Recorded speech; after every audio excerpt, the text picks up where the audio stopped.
জীবনে মানসিকভাবে শক্ত হওয়াটা দরকার।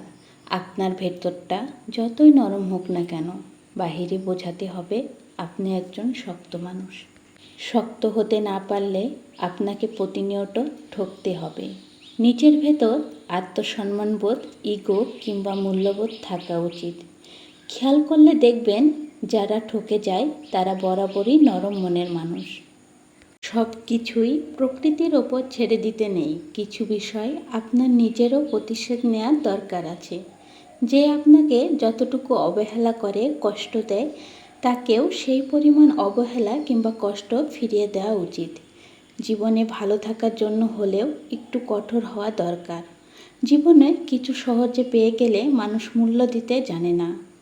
মানুষ হিসেবে আপনি সহজ হতে পারেন, কিন্তু সস্তা বা সহজলভ্য হতে যাবেন না। যে আপনাকে যতটুকু দেবে তাকে ততটুকুই ফিরিয়ে দিতে শিখুন, হোক সেটা আঘাত কিংবা ভালোবাসা।